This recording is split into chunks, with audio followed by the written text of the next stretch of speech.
கருவேப்பிலை நல்ல வாசமாக இருக்குது. எடுக்கும்போதே வாசம் வந்து வருது அப்படியே. ம் கணக்கு தேவை இல்லைண்ணே. கணக்கு தேவை.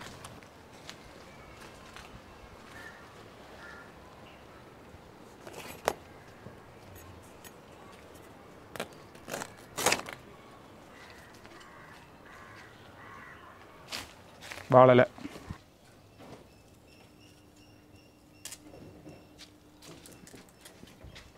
வணக்கம்.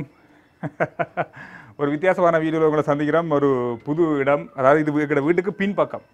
ஏன் பின்பக்கம் வந்திருக்கீங்கன்னு பார்த்தீங்கன்னா, ஒரு சின்ன சமையலுக்கு, அதுக்கே சின்ன சமையலுக்கே பின்பக்கம் வரணும் அப்படின்னு கேட்பீங்க. இது வந்து ஒரு என்ன சொல்றது, அதான் விறகு அடுப்பில் வந்து சமைக்கிறதுக்காக நாங்கள் பின்னுக்கு வந்திருக்கோம். இது இப்போ வந்து ரெடி பண்ண ஒரு கிச்சன் டைப் தான் இது. வீட்டுக்கு பின்பக்கம் இருக்கிற ஒரு இடம். அடுப்பெல்லாம் வந்து அடுப்படி அடுப்பங்கரை, அப்படி இல்லைன்னா சமையலறை, இந்த பல ஒவ்வொரு ஏரியாவிலும் ஒவ்வொரு மாதிரி சொல்லுவீங்களே. இன்றைக்கு நாங்கள் என்ன செய்ய போகிறோம் அப்படின்றதான் இப்போ இருக்கிற பெரிய கேள்வி தானே. செய்யும் போது பாருங்க, முக்கியமா அக்கா சமைக்க போறாங்களான்னு நிறைய பேர் இப்ப கேட்பீங்க. பாருங்களேன், அக்கா எப்படி சமைக்கிறேன்னு மட்டும் பாருங்க, எப்படி சமைக்கிறேன்னு மட்டும் பாருங்க.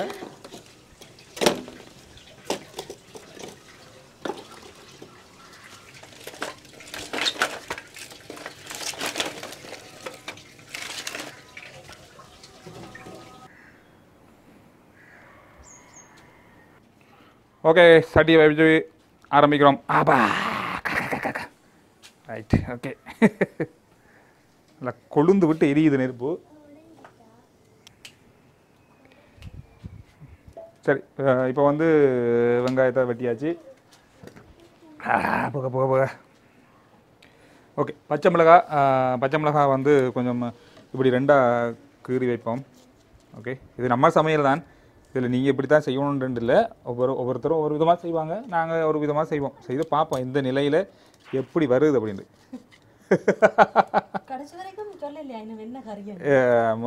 அது வந்து எப்படி சொல்கிறது, வச்சுக்கொள்வோம். காஞ்ச மிளகாய் இதையும் கொஞ்சம் லைட் அப்படி ரெண்டாக வட்டி வச்சிட்டிங்கன்னா ஓகே. 2 மிளகாய் போட்டால் ஓகே. ரைட், அவ்வளவு இப்போதைக்கு இருக்கட்டும். சட்டி வந்து கொஞ்சம் சூடாகட்டும். சட்டி சூடாகிற கொஞ்சம் குறைவு தானே. எப்படின்னா இதே நீங்கள் பார்த்தீங்கன்னா தெரியும். இதே தாச்சா இருந்தால் எந்த அளவுக்கு வச்ச உடனே சூடாக இருக்கும். இதுதான் அந்த மண் சட்டியில் உள்ள சிறப்பே. சட்டியெல்லாம் சூடானது பிறகு தான் காயும். இவ்வளோ விஷயம் எனக்கு எப்படி தெரியும்னு பார்த்தீங்கன்னா, எல்லாம் அப்படி தான். அதுக்கெல்லாம் ஒரு படிப்புனை வேணும். ரைட், இப்போ வந்து லைட்டாக பாதுகாப்பானது எண்ணெய் ஊற்றுறோம். தேங்காய் எண்ணெய், தேங்காய் ஆயில். ஓகே, போதும்னு நினைக்கிறேன்.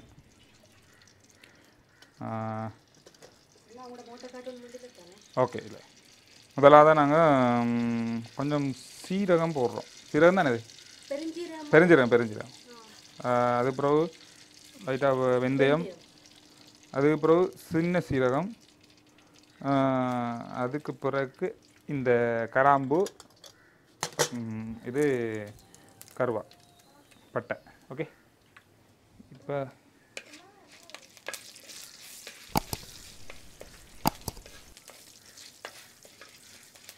இது என்ன சமையல் அப்படின்றது இன்னும் சற்று நேரத்தில் உங்களுக்கு தெரிய வரும்.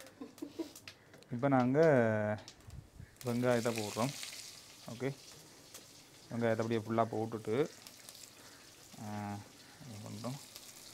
அடுத்தது வந்து நாங்கள் வந்து உள்ளி, என்ன சொல்லுவாங்க அது, உள்ளியா வெள்ளை வெங்காயம், வெள்ளைப்பூடுன்னு சொல்லுவாங்க. வெள்ளை வெங்காயம்னு சொல்லலாம். நாங்கள் அதை வந்து குரலில் வச்சு இடிப்போம்.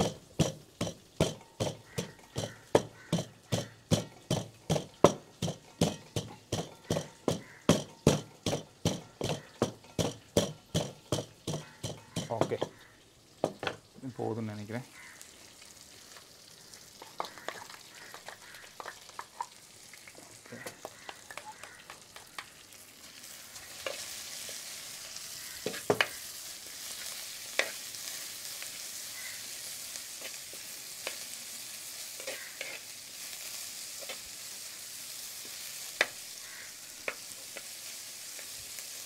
நல்லா வாசம் வருதா?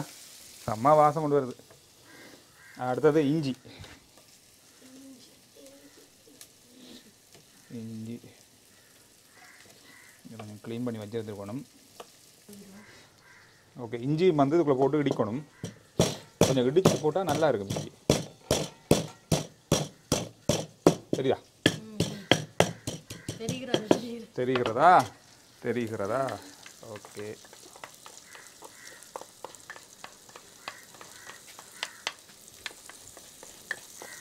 ரைட். என்னென்ன போட்டோன்னு ஞாபகம் இருக்கா? வெங்காயம், ஓகே, உள்ளி, பெருஞ்சீரகம், ஓகே, நஜ்ஜீரகம், ஓகே, வெந்தயம், ஓகே, கிராம்பு, ஏலக்காய், பச்சை மிளகாய் போடுறோம் இப்போ. சரி.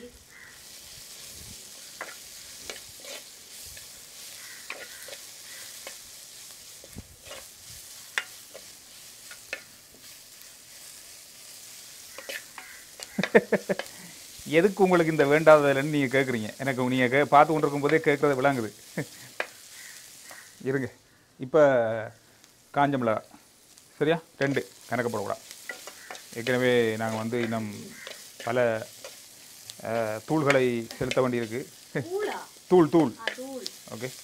இந்த வெங்காயம் வந்து கொஞ்சம் நல்லா கொஞ்சம் பொன்னிறமாக வர மாதிரி இப்படி தான் நன்றாக வதக்க வேண்டும். இதை பார்த்துட்டு குக் வித் கோமாளி கூப்பிட்டுவாங்களோ? ஏன்னா இது கோமாளித்தனம், இது கோமாளித்தனமாக தான் இருக்குது. அப்படியா? Right, okay. இப்போ வந்து நாங்கள் என்ன செய்ய போகிறோம்னா கருவேப்பிலை போட்டு கொஞ்சம் இதோட வதக்கணும். சரியா?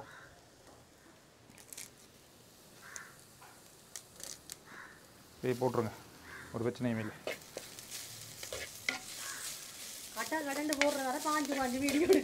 அப்படியா? குக் வந்து அப்படி தான் கொஞ்சம் வித்தியாசமாக தான் இருப்பார். ஸ்பெஷல் சிறப்பு குக். சரி, இப்போ வந்து இவ்வளவும் போட்டாச்சு. இதுக்கு மேலே என்னத்தை நாங்கள் போட போகிறோம் அப்படின்னா, ஓகே, சிக்கன். அதாவது பாருங்கள், நாட்டுக்கோழின்னு சொல்லுவாங்கள்ல, நாட்டுக்கோழி தான். ஆனால் முட்டை கோழி, முட்டைக்கோழி போடுமா?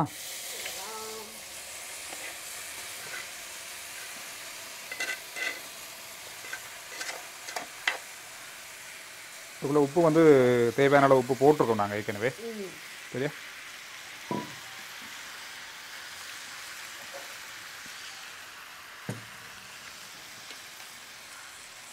இதுக்கு என்ன பேர் வைக்க போகிறோம் அப்படின்றத நாங்கள் சமைச்சு முடிய பார்ப்போம். கோழி குழம்பா? என்ன கோழி? ரைட்.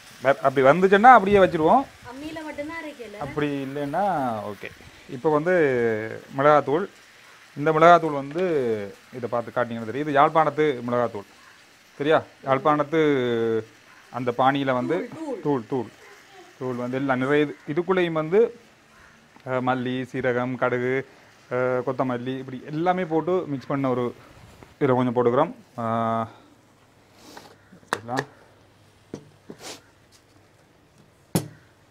ஓகே. இப்போ காணுமா மிளகாத்தூள்? காணுமா? ஓகே. இதில் மூடலான்னு பார்த்தா அந்த சட்டி வந்து அளவுக்கு இல்லாமல் இருக்குது. அது கொஞ்சம் பெரிய சட்டி வச்சுட்டோம், இதில் மூடிடுவோம். ஓகே. அப்படி இல்லைன்னா ஊரில் எல்லாம் இப்படி வச்சுட்டு நாங்கள் என்ன செய்வோம்னா இப்படி வச்சுட்டு இப்படி மூடுவான். எப்படி? அதுதான் நான் நினைக்கிறேன். நான் பரவாயில்ல. ஓகே. இப்போ வந்து 2-3 வேலை செய்யிருக்கு. உருளைக்கிழங்கு நாங்கள் வெட்டி வைக்கணும். உருளைக்கிழங்கு வந்து கடைசி இதில் போட்டால் நல்லா சீவிட்டு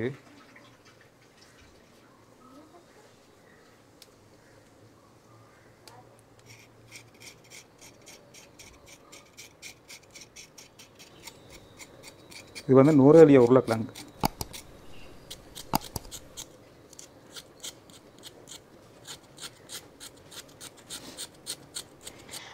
சமையலுக்கு வந்து எதுவும் உதவி செய்யல அப்படின்னு சொல்லக்கூடாது ஒரே ஒரு காரணத்துக்காக வந்து உருளைக்கிழங்கு எல்லாம் வெட்டி கொடுத்து கொண்டிருக்கிறேன். இந்தா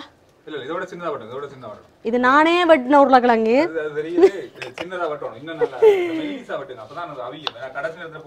ஓகே.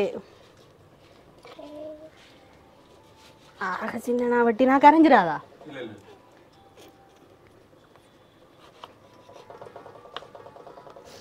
என்னடா வெட்டின உருளைக்கிழங்க வெட்டுறேன்னு யோசிக்க கூடாது. நான் முதல் வெட்டும் போது ரெக்கார்டிங் போட மறந்துட்டாங்க.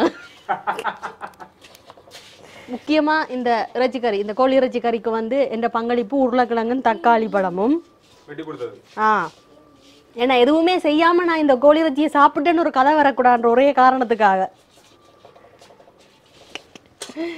இப்போ பார்த்தீங்கன்னு சொன்னா உருளைக்கிழங்கும் ஒரு உருளைக்கிழங்கு காணும். என்ன ஒரு உருளைக்கிழங்கு ஒரு தக்காளி பழம் சரியா வெட்டி கொடுத்தாச்சு. என்னுடைய பங்களிப்பு முடிஞ்சது. இப்போ நீங்க வரீங்களா? இப்போ என்ன நிலையில கறி இருக்கு அப்படின்னு பார்ப்போம். ஓகே, நல்லா கொதிக்குது. மண் சட்டியில் கொதிக்கிற விதத்தை பார்த்தீங்க தானே, அது இது வந்து இந்த இந்த மாதிரி கொதிக்காது. நம்ம வந்து அலுமினியம் பானையிலையோ இல்லை ஸ்டீலில் வச்சோன்னா அப்படி வராது. கலந்து கொதிச்சு உடனே வத்திடும்.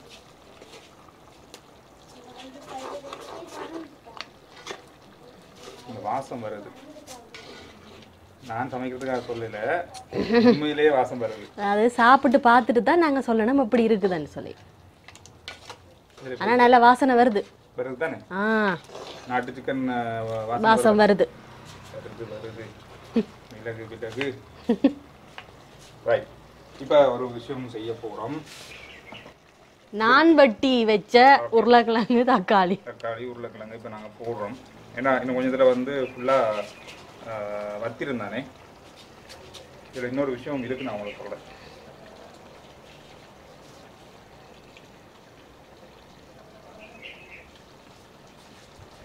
இப்போ லைட்டாக வந்து தேங்காய் பால் வந்து விடணும் நான். ஓகே, தேங்காய் பால் நீங்கள் வந்து உங்களுக்கு ஏற்ற மாதிரி விட்டுக்கலாம். கொஞ்சம் கூடவும் விடலாம். உங்களுக்கு கொஞ்சம் வேணுமா இருந்தால் புளமா இருந்தால் கொஞ்சம் குறைவும் விடலாம். ஆனால் நாங்கள் வந்து கொஞ்சம் கூட விடுவோமா? தேவையா? அதிகமாக சாப்பிட்றது குறைவு தான். இப்போ எல்லாருமே தேங்காய் பால் விட்டு சமைச்சு அளவாக விட்டுட்டீங்கன்னா ஓகே. இப்போ தக்காளி போடுறபடியா அவ்வளவு தேவையில்லை தேங்காய் பால். அப்படியா? எப்படி தெரியும்? அம்மா சொல்லியிருக்கிறேன். இப்போ வந்து ரம்பையிலையும் போட்டுருவோம். ஓகே, ரம்பையிலையும் போட்டுருவோம். துணி இருக்கு பிடிக்கிறாங்க சுட்டா. இப்போ மூடி வச்சிருவோம். ஓகே, இப்போ எப்படி இருக்குன்னு பார்ப்போம். ஒரு 2-3 நிமிஷம் போயிட்டுது. தக்காளியும் உருளைக்கிழங்கும் போட்டதுக்கு பிறகு கொஞ்சம் கொதிக்கிற கொஞ்சம் குறைஞ்சிருக்கு. என்ன காரணம்னா வெளியில் கொஞ்சம் காற்று கொஞ்சம் பிரட்டி விடணும்னா ஓகே. அடுத்து வந்து கொத்தமல்லியில் கொஞ்சம் போனால் அதை சொன்னோம் நல்லா அரிஞ்சு வச்சோன்னா இன்னும் நல்லா இருக்கும். எல்லா இடம் போய் மிக்ஸ் ஆகும். இது இறக்கும்போது போடுறது தான் நல்லாவும் இருக்கும். ஓகே, இப்போ வந்து நீங்கள் சொன்னீங்க இப்போ புளி விடணும்னு சொன்னீங்களா?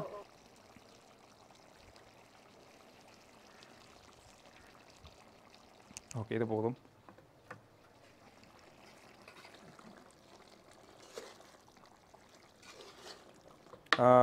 இப்போ வந்து கொத்தமல்லியை போட்டுருவோம். கொத்தமல்லியிலே போட்டுருவோம். ஆமாம், கொத்தமல்லியில்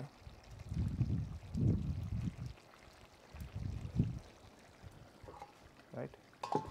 ஓகே, ரெடி. அப்பாடா. ஓகே, சமைச்சாச்சு. சாப்பிட்லன்னா நல்லா இருக்காது தானே? எப்படி இருக்குன்னு நம்ம சமைச்சு நம்ம சாப்பிட்டு காட்டலன்னா எப்படி இருக்குது, என்ன மாதிரி இருக்குது, டேஸ்ட்டாக இருக்கா, வளமை நாங்கள் எதிர்பார்த்த மாதிரி இருக்கா, இந்த மாதிரி நிறைய சந்தேகம் இருக்கும். ரைட், ஃபஸ்ட்டு நானே சமைச்சேன்னா நானே சாப்பிட்டு காட்டுறேன் உனக்கு.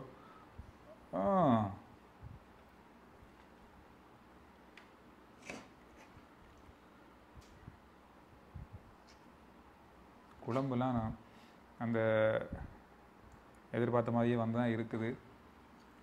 ஓகே ஓகே, முட்டையெல்லாம் இருந்தது காணையில் தேடி பார்க்க.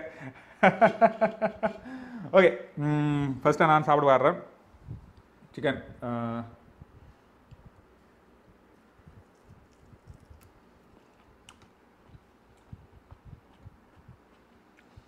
எப்படி அவங்கள மட்டும் இப்படி சமைக்க முடியுது? இப்படி தான் கேட்குறீங்க? சொல்ல மாட்டேன், அப்படியே சொல்கிறேன். இது உருளைக்கிழங்கு பட்டு நீங்கள் சொன்னல, இப்போ இந்த உருளைக்கிழங்கு வந்து எனக்கு டேஸ்ட் அதான் கைக்க முடியல. இந்த டைமில் அதாவது நீங்கள் இறக்குறதுக்கு ஒரு 5 நிமிஷத்துக்கு மேலே போட்டிங்கன்னா ஓகே, இல்லாட்டி அப்படியே கூல் ஆயிரும். மற்றது வெட்டணும் அப்படிதான். அப்படி வெட்டினாதான் அந்த டேஸ்ட் வரும். சிக்கனும் கருவேப்பிலை எல்லாம் அப்படியே அப்படியே இருக்குது பாருங்கள்.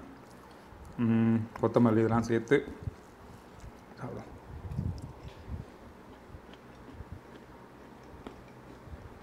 ஆஹா, எப்படி அவங்களால மட்டும் இப்படி சமைக்க முடியுது? தற்பெருமை கூடாது. உண்மையில நல்லா இருக்கு, உண்மையில நல்லா இருக்கு, உண்மையில நல்லா இருக்கு. சாப்பிட முடியுங்களா? நான் சாப்பிட்றேன். நான் உண்மையாக சாப்பிட்ருப்பேன். நீ வீடியோ எடுக்க ஒருத்தர் இல்லைன்றபடியா? சரி,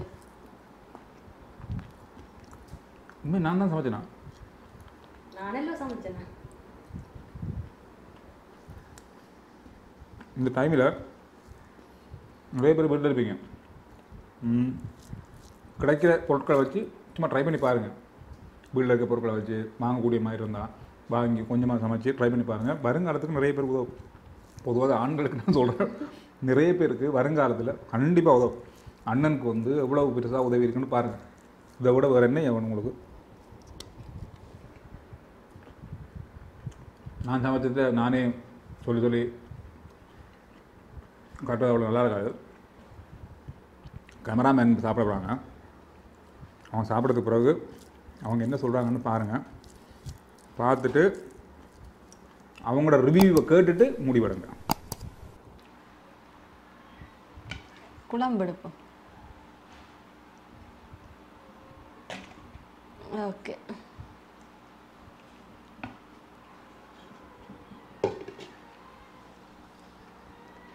நீங்கள் தேடியது இதைத்தானே? முட்டை. முட்டை. ஓகே,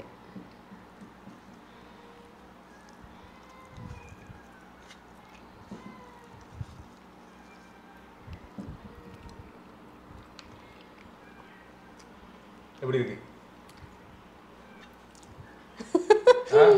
செமையா இருக்கு, நல்லா இருக்கு.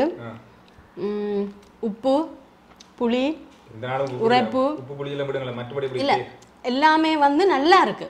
அதாவது சில நேரத்துல வந்து சில கறியில கூட குறைய இருக்கும். இதுல வந்து எல்லாமே அளவா சமமா இருக்கு. சரியா? உருளைக்கிழங்கு உருளைக்கிழங்கு நல்லா அவிஞ்சிருக்கு. கறியை விட அதுல போட்ட உருளைக்கிழங்கு தான் சூப்பரா இருக்கும். சரியா? தக்காளி தான் கொஞ்சம் கூட கரைஞ்சிட்டுதான். அதுல இல்லை இருக்கு தக்காளி கரையை தான் இல்ல, இது மிளகா நான் காட்டு. காஞ்ச மிளகா. சரி, தக்காளி வந்து அதுக்குள்ள சங்கமம் ஆயிட்டு பரவாயில்ல.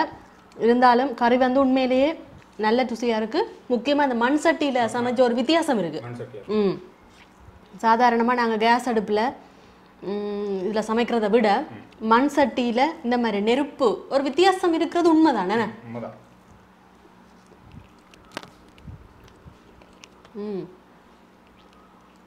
கடைசியில புளி விட சொன்னேன், தேசி புளி. அதனாலதான் இன்னும் ஃபைனல் செம்மையா இருக்கு. முட்டை சாப்பிட போறீங்க?